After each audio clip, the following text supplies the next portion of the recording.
ભરૂચ ખાણ ખનીજ વિભાગે ધોળા દિવસે ઊંઘતું રહ્યું અને તાલુકા મામલતદારે સિદ્ધપુર ગામની સીમમાં ચાલતા ગેરકાયદેસર માટી ખોદકામ પર રેડ કરી 2 ડમ્પર સહિત એક મશીન જપ્ત કર્યું હોવાનું સામે આવ્યું છે. તો ભરૂચ તાલુકામાં અનેક જગ્યાએ માટી ખોદકામ ચાલી રહ્યું છે, જેમાં કેટલાક માટી ખનન માફિયાઓ દ્વારા ભગવાનના નામે કરોડો કમાઈ રહ્યા છે. મંદિર તેમજ આશ્રમમાં માટી નાખવાના બહાને હિતેશ પટેલ, શિવ પટેલ અને મયુરજી ત્રિપુટીએ પોતાના આર્થિક લાભ માટે ભગવાનને પણ છોડ્યા નથી. મંદિર અને આશ્રમમાં માટી નાખવાના બહાને સરકારને ચૂનો ચોપડી રહ્યા હતા.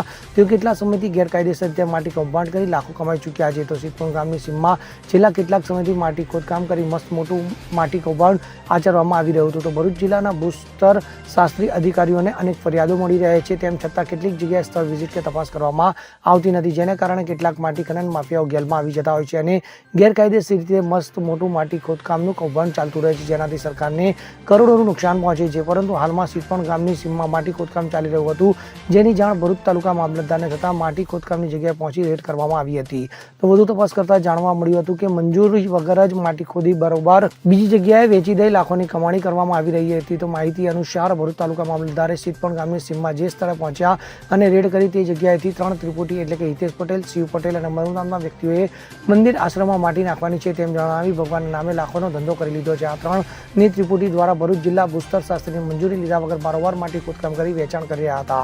સિદ્ધપુર ગામની સીમમાં જે સર્વે નંબરમાંથી માટી ખોદકામ કરવામાં આવતું હતું તે જગ્યાની માટી મંદિર આશ્રમમાં નાખવાની હોવાના નામે લાખોની કમાણી કરીને મસ્ત મોટું કૌભાંડ 3 ત્રિપુટી દ્વારા કરવામાં આવ્યું હોવાનું જાણવા મળી આવ્યું છે. હાલ તો ભરૂચ તાલુકા મામલતદાર સહિત તેમની ટીમ દ્વારા પરમિટ વગર માટી ખોદકામ કરવાની જગ્યાએથી 2 ડમ્પર સહિત એક ગીટાજી મશીન જપ્ત કર્યું છે. તો તાલુકા મામલતદાર દ્વારા આ સમગ્ર માટી કૌભાંડમાં જપ્ત કરેલ 2 ડમ્પર ભરૂચ તાલુકા નવીપુર પોલીસ સ્ટેશન ખાતે જમા કરાવી કાયદેસરની આગળની તપાસ હાથ ધરવામાં આવી છે. તેમજ આ માટી કૌભાંડમાં 3 વ્યક્તિઓ સામે કાયદેસરની તપાસ કરી કડકમાં કડક પગલાં લેવાય તેવી લોકમાંગ પણ ઉઠવા પામી છે.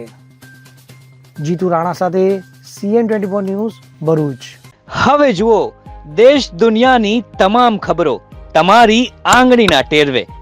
ઉઠાવો મોબાઈલ અને Google Play Store પરથી ડાઉનલોડ કરો અમારી CN24 ન્યૂઝ મોબાઈલ એપ.